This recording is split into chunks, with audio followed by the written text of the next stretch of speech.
Boa noite, está começando pela rede CNT, o Jogo do Poder, um espaço aberto para a discussão política. Nós aqui da CNT acreditamos que o debate, o contraditório é ponto de partida para o exercício de um dos direitos mais fundamentais, o de ser informado com absoluta correção e transparência. Esse é o propósito, esse é o objetivo aqui do Jogo do Poder, que tenho o prazer de receber hoje um político com raízes nos subúrbios cariocas, um político que vem de uma família com história, com tradição, de uma linhagem política do Meier. Eu me refiro ao filho do grande ex-vereador Aloísio de Freitas, Rafael Aloísio de Freitas, que está em seu segundo mandato na Câmara de Vereadores do Rio de Janeiro. Boa noite, vereador. Boa noite, tudo bem, Ricardo? Boa noite. Prazer estar aqui no Jogo do Poder, participando desse bate-papo político. E é muito importante sempre para a nossa cidade a gente discutir os rumos que o Rio de Janeiro quer para agora e para frente. Vereador, eu vou começar a nossa conversa falando de uma coisa que eu acho muito importante, que para a população não é muito claro, parece uma coisa mais protocolar, mais administrativa, mas isso tem impacto na vida das pessoas, impacto direto na vida das pessoas. Eu me refiro ao plano diretor da cidade do Rio de Janeiro. O senhor foi presidente da comissão que definiu, que consolidou o plano diretor.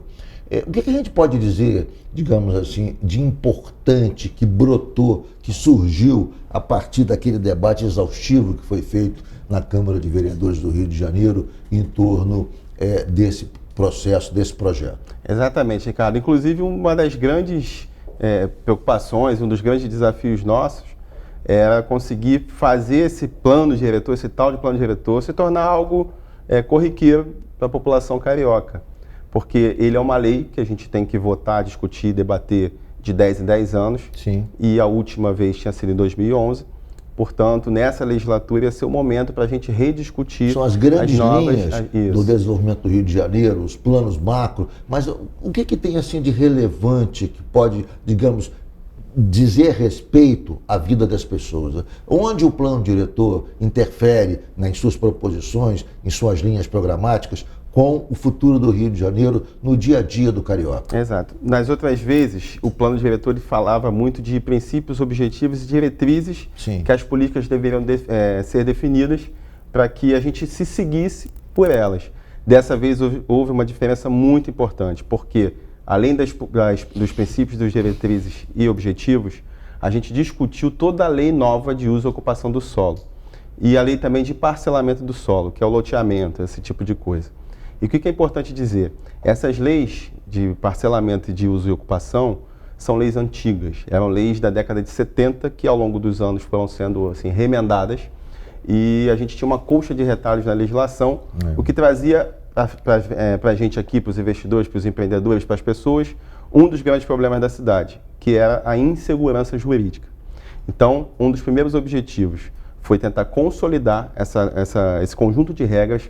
O plano diretor é o quê? É um conjunto de regras definidas na cidade que vão direcionar para onde a gente quer crescer em relação ao desenvolvimento econômico, onde a gente quer proteger, onde que a gente quer que tenha mais serviço, mais comércio ou mais indústria, onde que a gente quer ter mais áreas residenciais, ou seja, quais as regras para os adensamentos. Então, a gente partiu de uma premissa passada de incentivar muitas construções na zona oeste da cidade.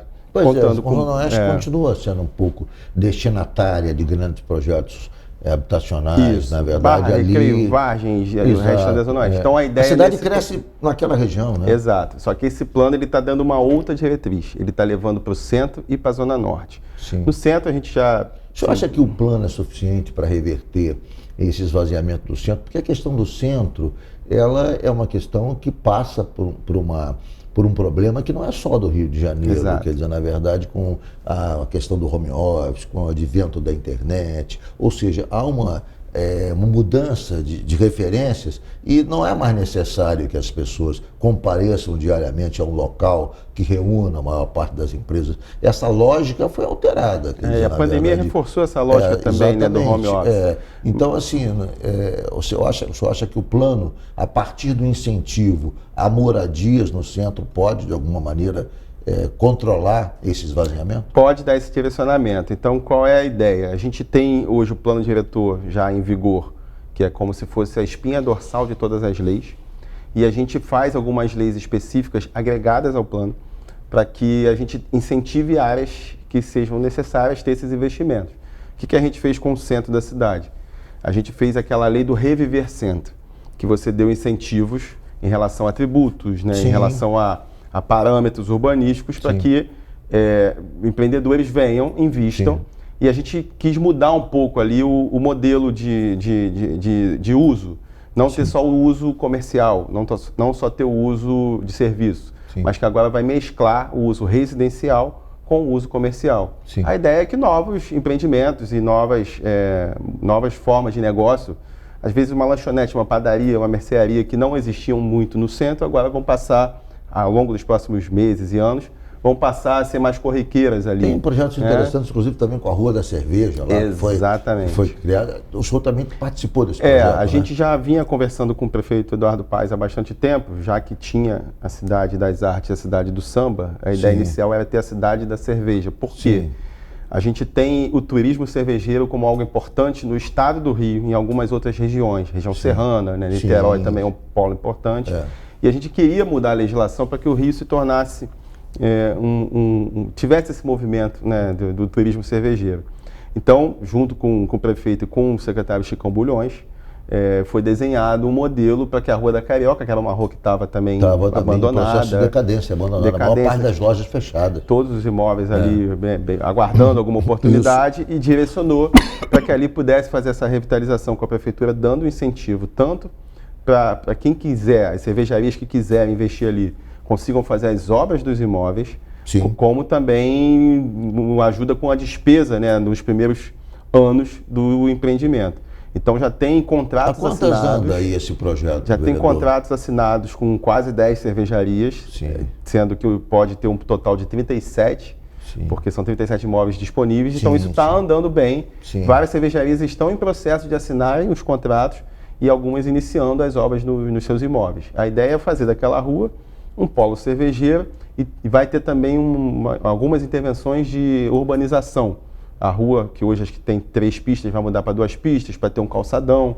Então a ideia é criar um point ali na Rua da Carioca. Quer dizer, são várias iniciativas que, na verdade, tentam mudar aquele perfil de abandono do centro da cidade, né? Tem a questão habitacional, tem a questão da criação dessas ruas temáticas e específicas, como no caso da Rua da Cerveja, e também há um outro projeto de estímulo para atividades culturais. É o Reviver Cultural para você ter, quer dizer, livrarias e algo do tipo em imóveis que estão fechados. Então a gente fez a regra do plano diretor como linha geral e a gente está fazendo essas outras leis, ou buscando esses outros incentivos para que a gente consiga transformar novamente o Rio numa área pujante, numa área que seja agradável e as pessoas, não só os cariocas, mas turistas possam ir até o centro mais vezes, né? Vereador, o que o senhor acha, quer dizer, a despeito desses esforços que são empreendidos pela Câmara de Vereadores, pela Prefeitura, no caso atual do prefeito Eduardo Paes, de disciplinar, de ordenar o crescimento habitacional do Rio de Janeiro, essa ocupação irregular do solo, que se dá tanto em comunidades como também por ação de milícias, né? O prefeito Eduardo Paes tem enfrentado essa questão, mas essa é uma questão grave do Rio de Janeiro. Quer dizer, porque ela não se dá apenas espontaneamente por conta da necessidade de pessoas menos com menos recursos, mais carentes, de ocuparem espaços em comunidades. Se dá também pela ação de grupos organizados que tentam ganhar dinheiro a partir de grupos ilegais,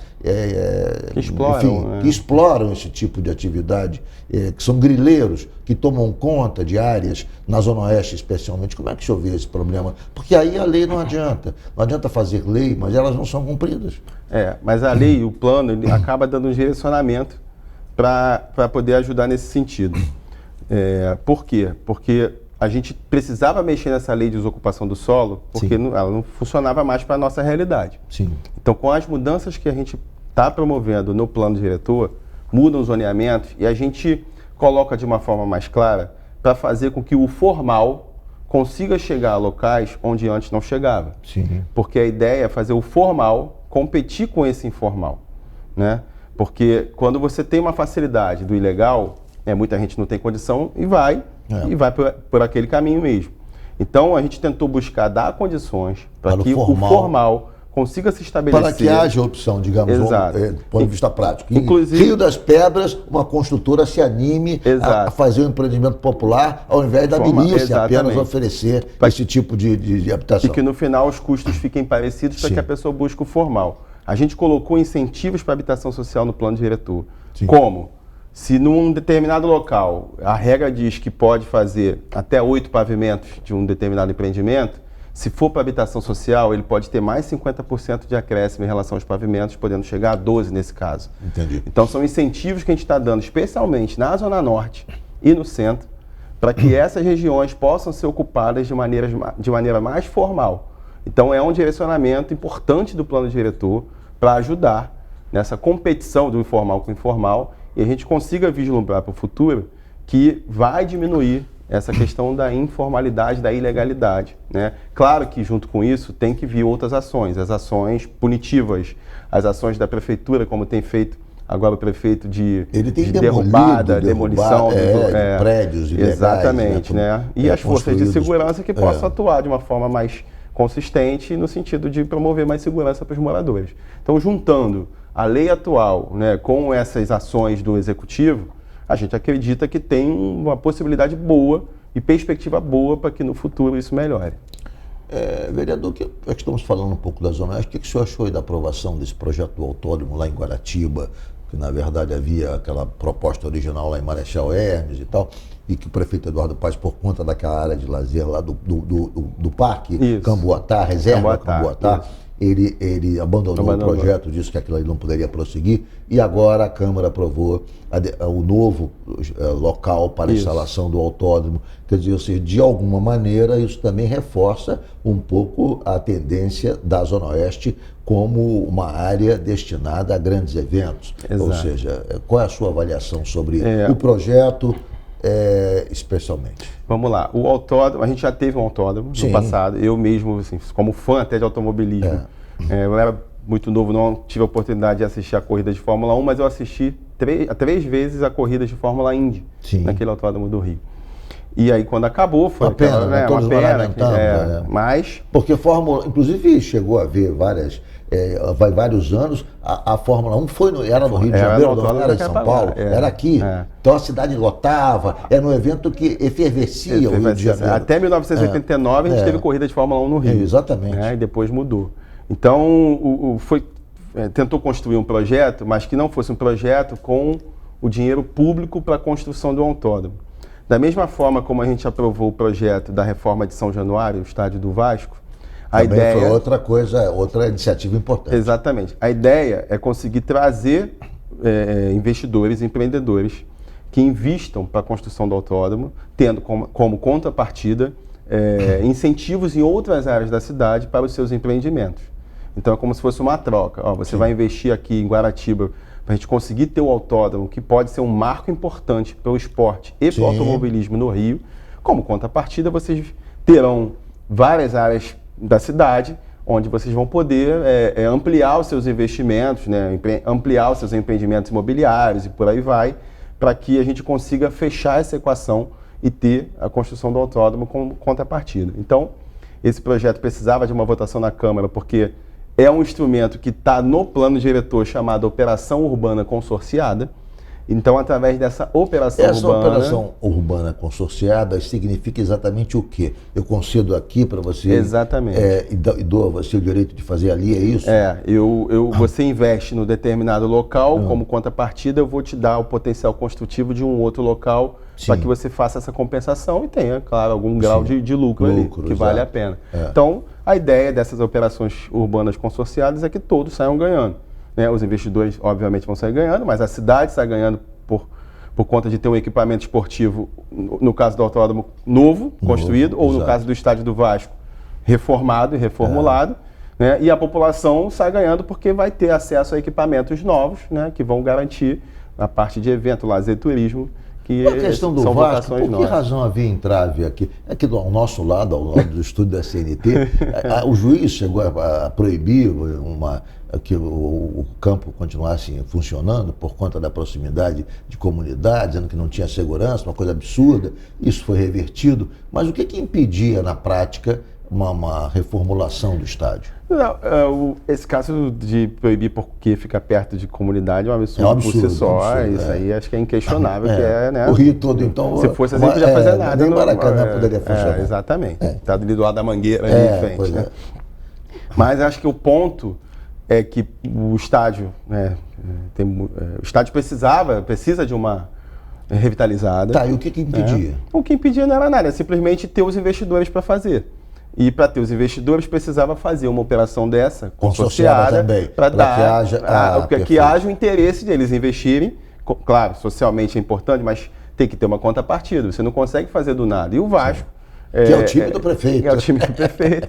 Precisava ter uma saída para ter essa possibilidade do estádio revitalizado e reformulado. Sim. Então juntou tudo ali para fazer certinho a questão da transferência do potencial construtivo, para que os investidores possam olhar, não, isso vai viabilizar, vale a pena, e ao mesmo tempo o Vasco e a população saem ganhando, que vai ter o estádio todo renovado, reformulado. Perfeito. Vamos fazer um rápido intervalo, o Jogo do Poder volta já, hoje com o vereador Rafael Luiz de Freitas.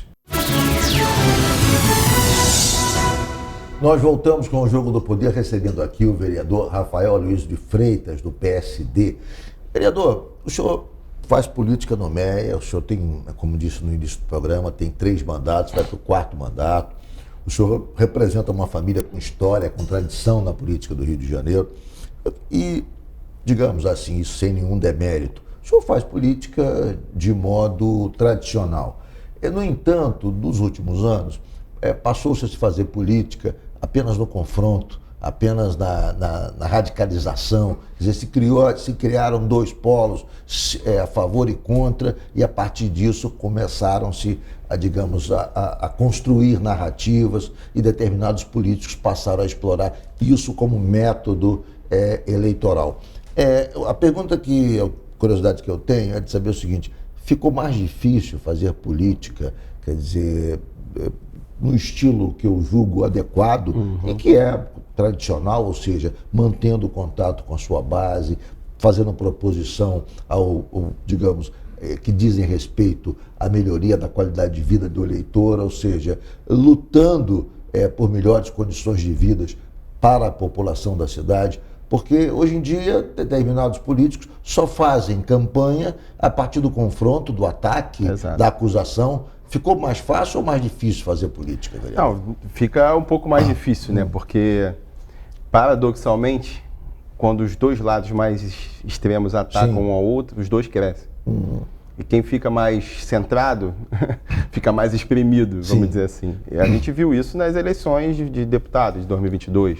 Você pega os deputados mais votados, geralmente são os dos partidos ou muito à direita ou muito à esquerda, né?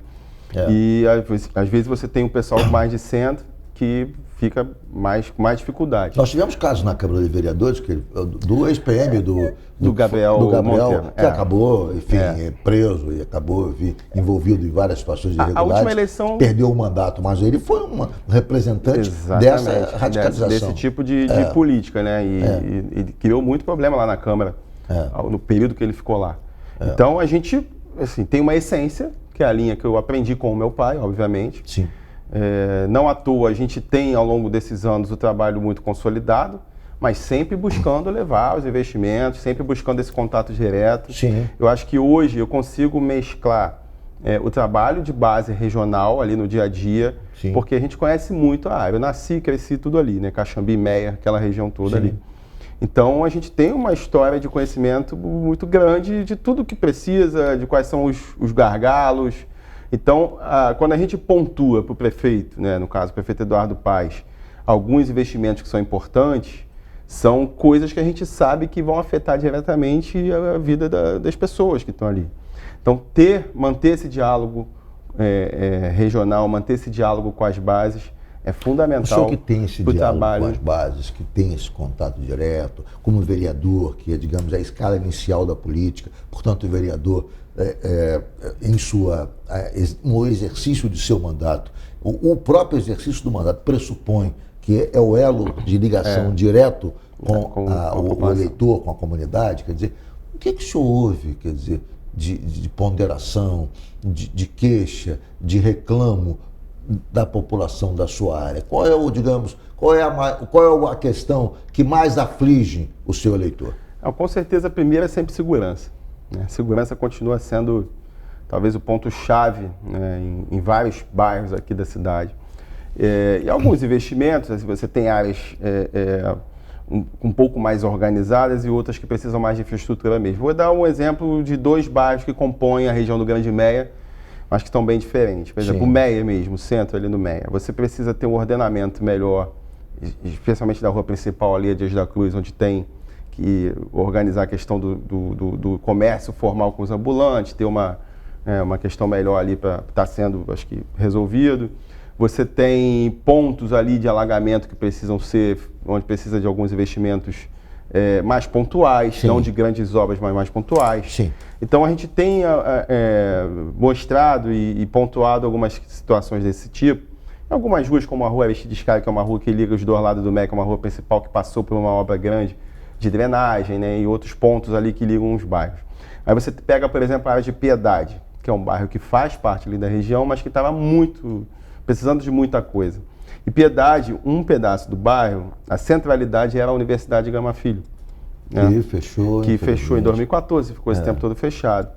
Mas a gente fez o parque, né? A gente conseguiu, Parque Piedade, nessa luta com o prefeito, né, o comprometimento dele lá em 2020, ainda na campanha, para que algo fosse feito ali. Então, fez um trabalho bacana nos primeiros 2 anos de mandato para desenrolar toda a situação jurídica ali do local.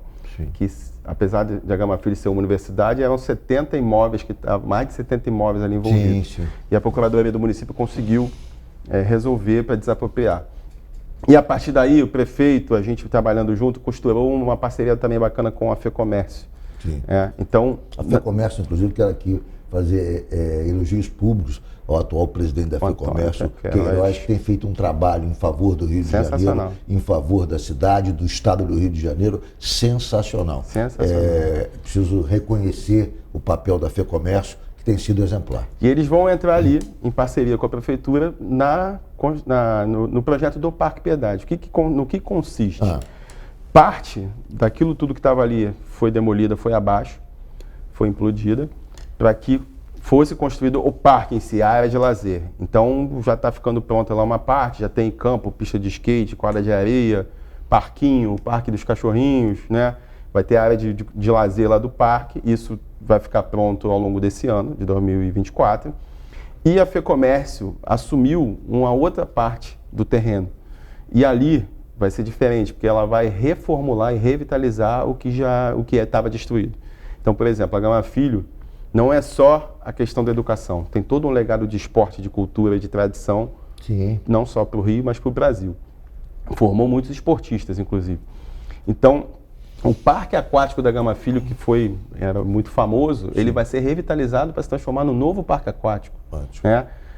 O ginásio poliesportivo vai ser todo reformado para que receba competições também nacionais. Ou seja, esse legado da Gama Filho, a história da Gama Filho vai ser recuperada. Vai ser recuperada, inclusive isso a ideia... integrava a universidade, a cidade, quer dizer, na rotina de atividades esportivas, voltará. Voltará.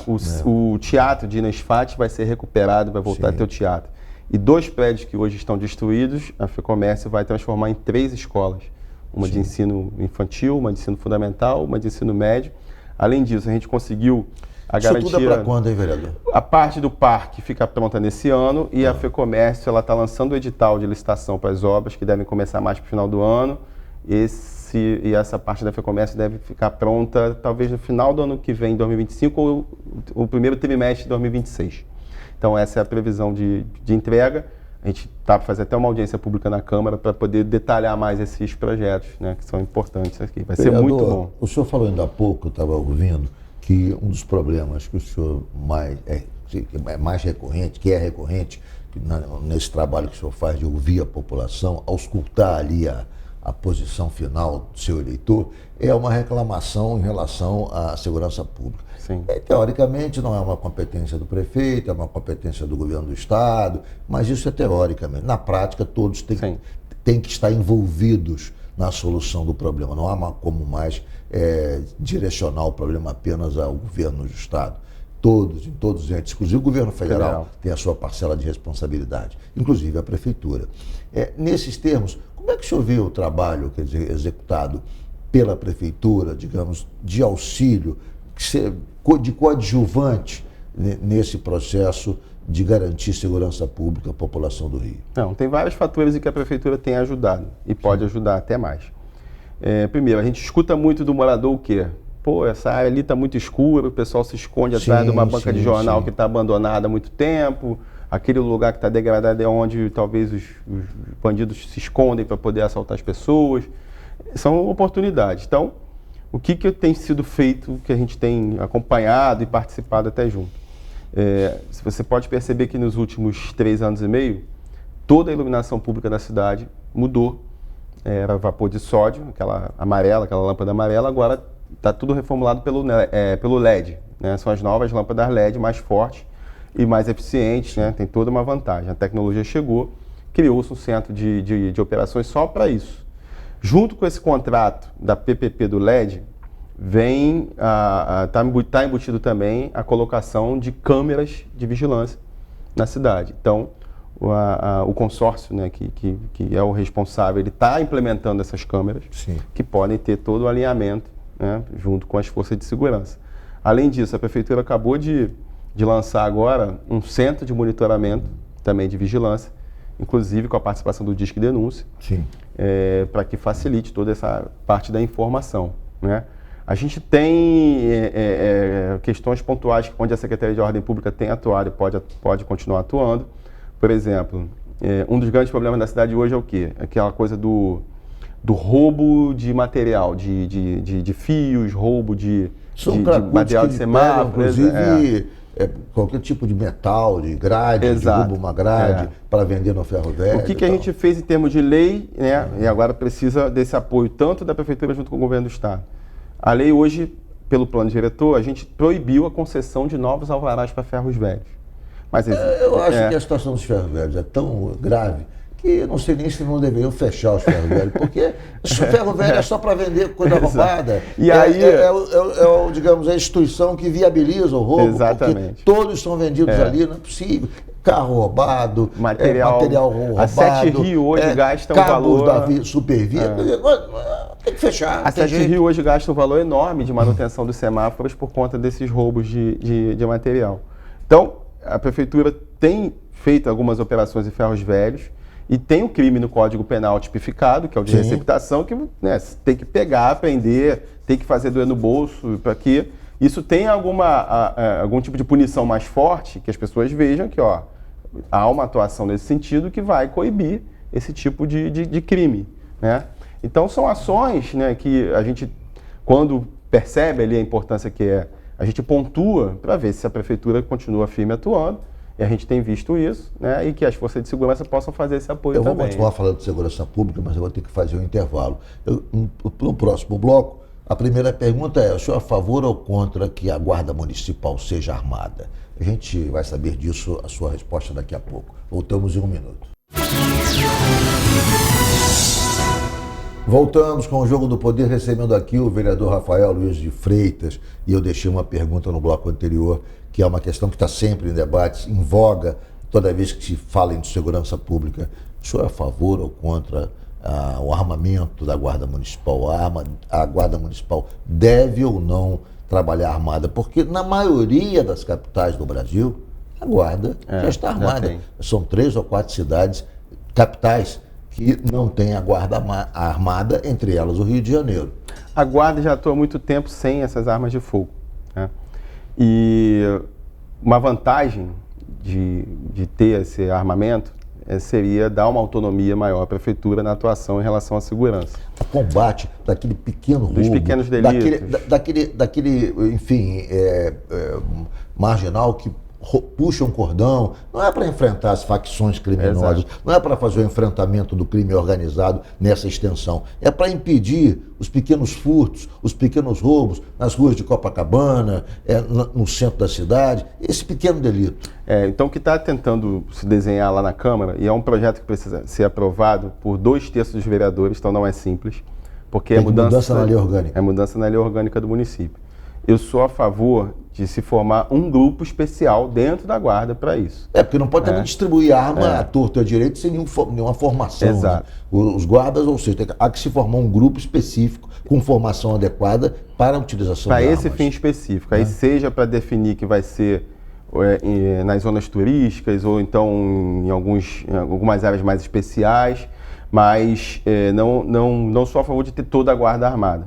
Eu acho que dá para fazer a criação de um grupo especial da Guarda com esse fim, você preparar de maneira bem forte esse grupo e aí você fazer essas atuações para apoio realmente na segurança dos pequenos delitos. A gente sabe que outras cidades... Se isso é importante, essa é uma questão, outra que me angustia. Se isso é importante, se o Rio de Janeiro tem problemas demais na área de segurança pública, e esse é um problema que se manifesta no Brasil todo, mas no Rio de Janeiro ele é um pouco mais grave.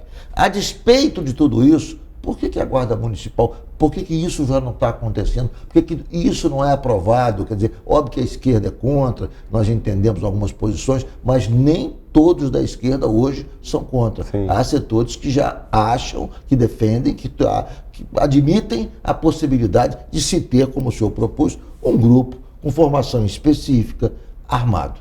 O projeto está lá na pauta, só que toda hora fica sendo adiado, porque também tem um receio de não conseguir ganhar essa votação.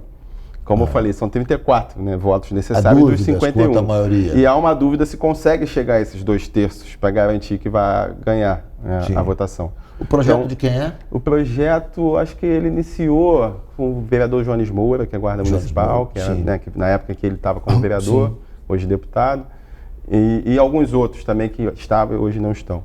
E agora, como é mudança na lei orgânica, ele é da Câmara mesmo, né? Sim, sim. E a gente, então, está nesse imbróglio porque ele está na pauta para ser votado. A gente espera que isso consiga ser votado logo, se não for agora, logo no início da volta do recesso parlamentar, mas que a gente consiga ter essa definição. Sim, né? sim. Não dá mais para ficar nessa de, será que vai, será que não vai? Acho que os próprios guardas, a população pede que a gente defina, né? Seja por um lado ou por outro. Mas a gente está aqui para se posicionar, né, dar o nosso modelo do que eu acho que é o correto.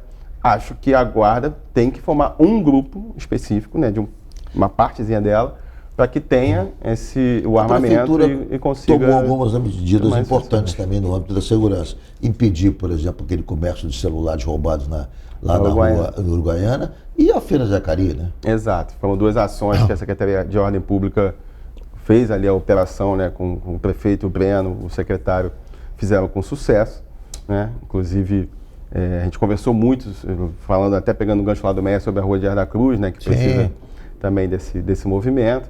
Mas, então são formas de a prefeitura conseguir atuar também na segurança, especialmente naquelas coisas mais locais, né, nos pequenos grupos de marginais que fazem aqueles roubos do dia a dia, né? Outras cidades, não só aqui no Brasil, mas fora, conseguiram se recuperar a partir do momento que começaram com o tal do tolerância zero, né? Desde os pequenos problemas, você começa a combater, começa a agir e a punir, para que isso se torne depois uma coisa mais cultural e as pessoas se acostumem com o que é o certo, não com o jeitinho, que é o errado. Sim. O candidato de oposição, o seu candidato, o senhor do PSD, portanto apoia o prefeito Eduardo Paes, mas o candidato Ramagem bate na questão de segurança, quer fazer a campanha toda baseada nisso, inclusive defendendo o armamento da Guarda Municipal e defendendo a atuação da prefeitura com mais preponderância no combate ao crime. Vereador, questão da saúde pública no Rio de Janeiro é outra questão importante. O senhor foi vereador, é vereador há 3 mandatos, portanto, passou pela administração anterior do prefeito Marcelo Crivella. Que análise, que cotejo, que comparação o senhor faz entre a saúde pública da administração anterior e a atual, gerida pelo Daniel Sorança? A gente consegue hoje visualizar que houve novamente um investimento grande, né, na atenção primária, as clínicas da família, sim, que perderam muita estrutura no governo passado. Sim. Então, hoje as clínicas têm mais profissionais, mais estrutura, e a gente chegou de novo ao patamar lá de 2016 de cobertura de moradores da cidade. Sim. 2016 era cerca de 70% da cidade coberta. Depois, até 2020, isso caiu para cerca de 45%, ou seja, caiu bastante. Caiu muito. E nesses quase 4 anos conseguiu retomar aquele patamar anterior. Algumas localidades, né, que antes não eram cobertas, agora estão. A gente falou até sobre a Gama Filho. Está em obra dentro do Hospital da Piedade. Vai ter um local onde vai se formar uma clínica da família para atender agora os moradores do entorno da Gama Filho, ou seja, sim, é uma área que onde tem recebido investimentos de novos empreendimentos imobiliários. As pessoas que estão indo morar ali vão se deparar daqui a pouco com algo muito melhor do que é hoje. Sim. E você precisa ter uma estrutura de saúde para conseguir definir. A gente tem hoje os hospitais funcionando, né? Claro que todos os hospitais municipais, eles acabam sendo referência também para outras cidades da região metropolitana. Então você tem uma sobrecarga, né? E você tem uma diferença porque você poderia ter outros hospitais grandes para também receber esses atendimentos de urgência e emergência que não funcionam muito bem, especialmente da rede federal. Sim.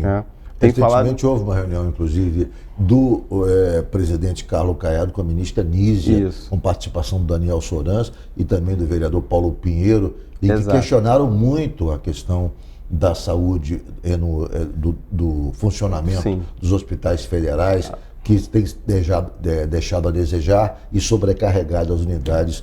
Inclusive, eu conversei com seu colega, Paulo Pinheiro, que dizia o seguinte: olha, é impossível, porque os hospitais federais não atendem, há pacientes morrendo na fila, principalmente pacientes com câncer, que não têm atendimento dos hospitais federais, que deveriam cumprir com esse papel de alta complexidade.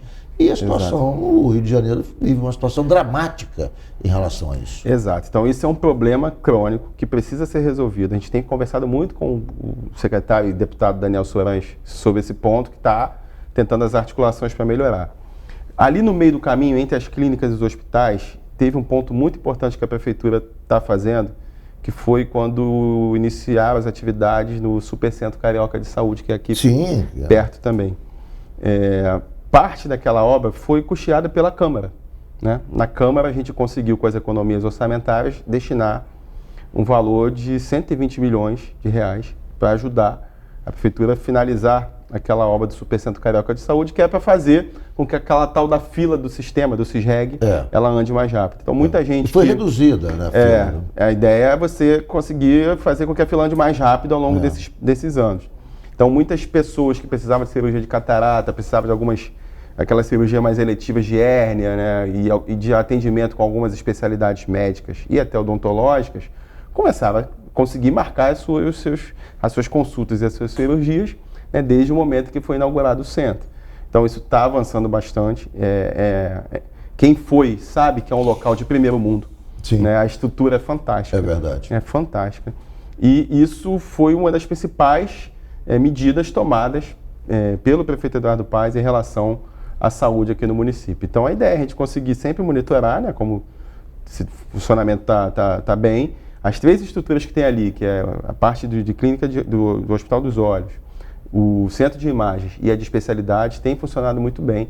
E é um orgulho para a gente, né, não só eu, mas os outros vereadores todos, que participaram de alguma forma dessa construção por conta do que a gente conseguiu apoiar financeiramente essa obra tão importante da vereador, prefeitura. Eu sei que o senhor é da base do prefeito Eduardo Paes, mas se o senhor tivesse que dar um conselho a ele para atuar numa área que ainda ele atua, o que o senhor diria para o Eduardo Paes? O que precisa melhorar na sua avaliação? Aqui, talvez a questão de assistência, né? Porque você tem a questão de população em situação de rua, que ainda é um problema. Sim. Em algumas partes da cidade, né? No centro da cidade mesmo ainda tem isso muito evidente. Então, ele iniciou o trabalho fazendo aquele centro de acolhimento, que é o projeto Seguir em Frente.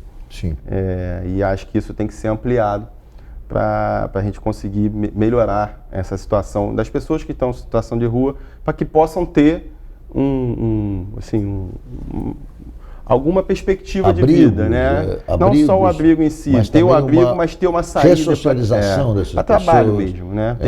Tem que ter a forma de a pessoa ter o seu próprio sustento, a pessoa conseguir ter a sua vida ali novamente digna de volta. Então, acho que esse talvez ainda seja um problema que precisa ser enfrentado de uma forma mais forte. Teve o início agora com esse projeto, né? Seguir em frente, que está sendo tocado até pelo secretário de Saúde, Daniel Sorange. Sim, isso... que polêmico, porque vão retirar compulsoriamente, enfim, às vezes a pessoa está drogada, absolutamente sem nenhuma condição de decidir sobre a sua própria vida.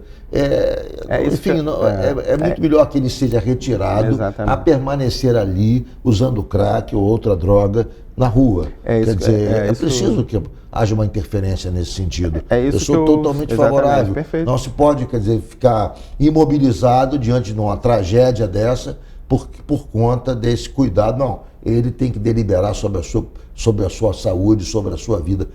Esse é um conceito equivocado. É uma coisa que eu sempre falei. Eu sou formado na área da saúde, né? Formação em odontologia.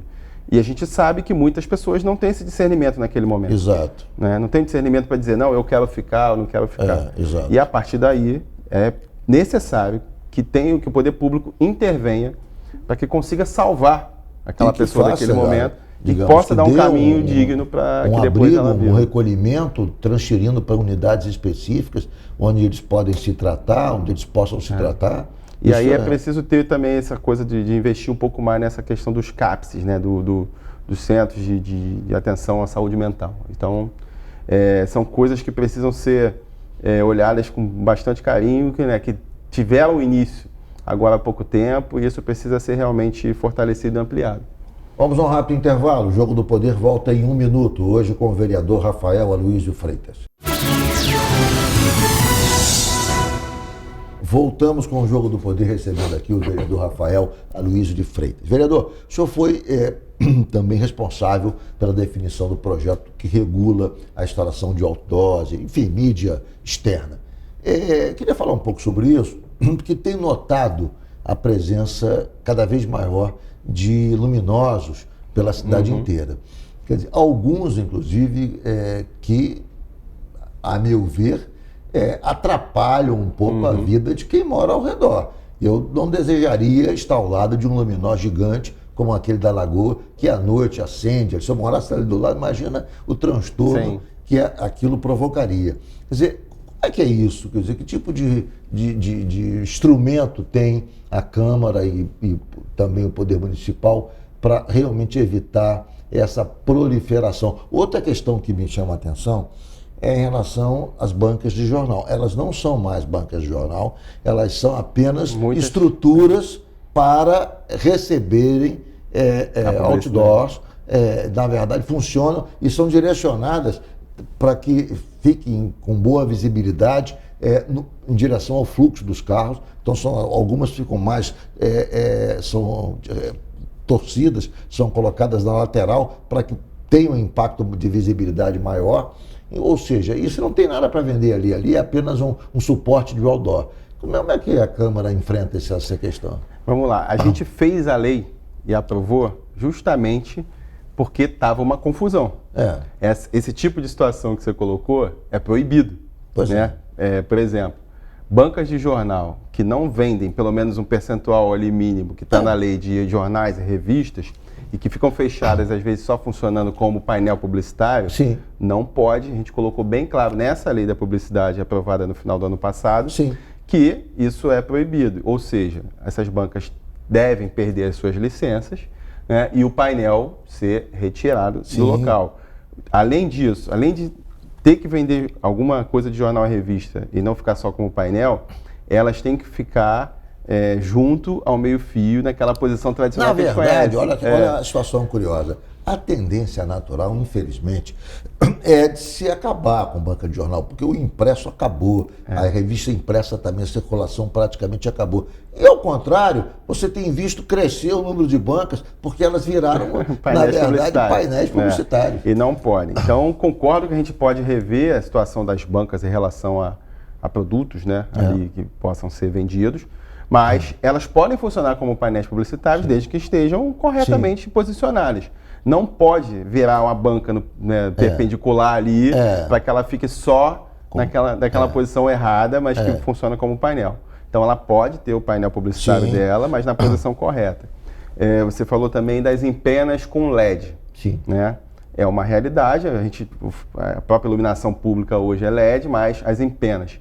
Então a gente colocou regras.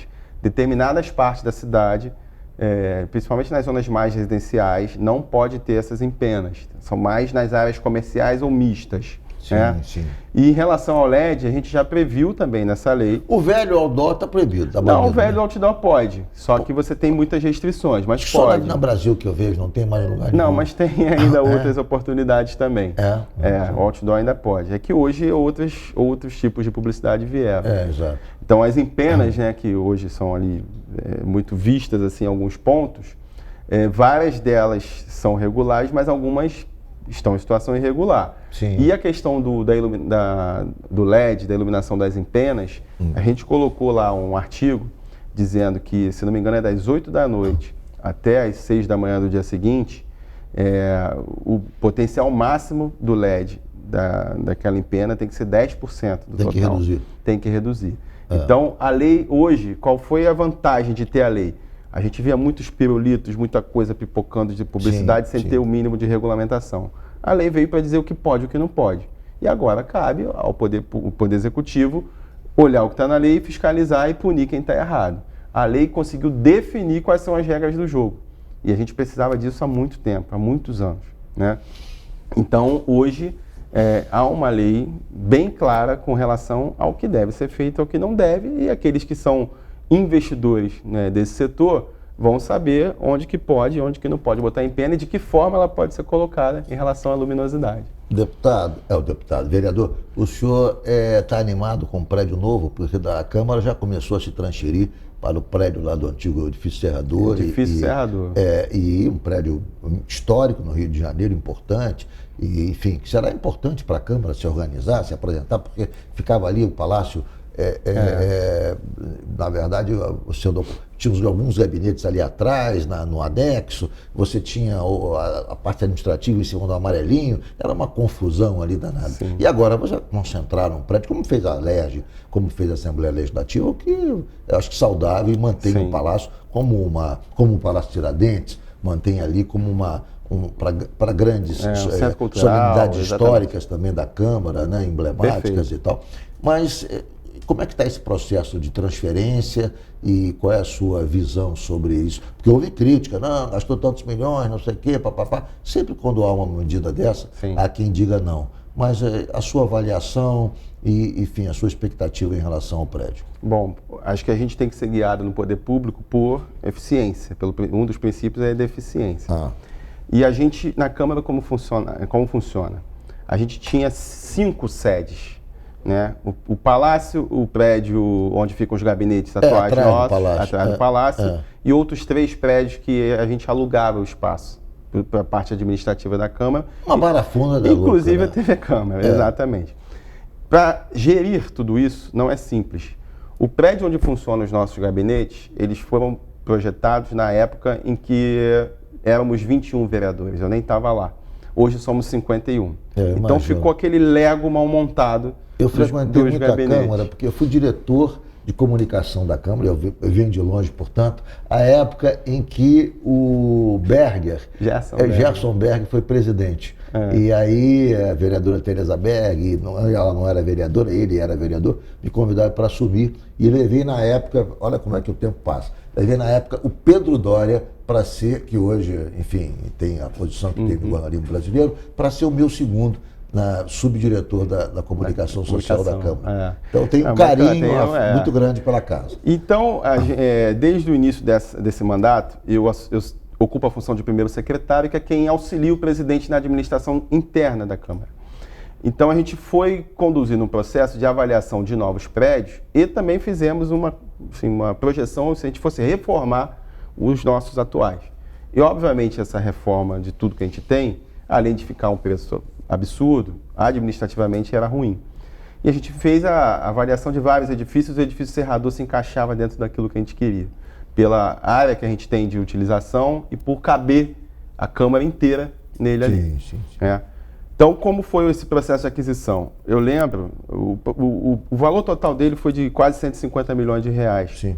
Mas só que a gente deu sorte. Os proprietários do prédio eram argentinos, com a Argentina no momento ruim da economia. E esse prédio, há alguns anos, o Eike Batista tentou comprá-lo por 400 milhões de reais e os proprietários negaram essa venda. Então, a gente comparou com o metro quadrado, com o valor do metro quadrado de todos os outros edifícios próximos ali, grandes, e era o mais barato. Perfeito. Então, foi conveniência, oportunidade e eficiência. Encaixou. E a partir daí, a gente tem hoje boa parte do setor administrativo já na mudança, e a ideia é que na transição desse ano para o ano que vem, os gabinetes dos vereadores estejam prontos para essa mudança. Plenário? O plenário vai entrar em obra, para a gente construir um plenário nesse prédio, e no início o plenário utilizado vai continuar sendo o do Palácio, que vai se transformar num belo de um centro cultural, receber a posse e a solenidade. Vereador Rafael Aloysio de Freitas, nosso tempo se esgotou, mas foi um enorme prazer recebê-lo nessa noite aqui no Jogo do Poder. O prazer foi meu, muito obrigado e sempre à disposição, Ricardo. Muito obrigado pela entrevista. Boa Parabéns, sorte. Obrigado a você que nos acompanhou de casa. O Jogo do Poder, como sempre, volta no próximo domingo, às 10h30. Muito obrigado pela sua audiência. Tenham todos um bom final de domingo, um bom final de noite. E nos encontramos novamente na semana que vem, sempre às 10h30, aqui na CNT.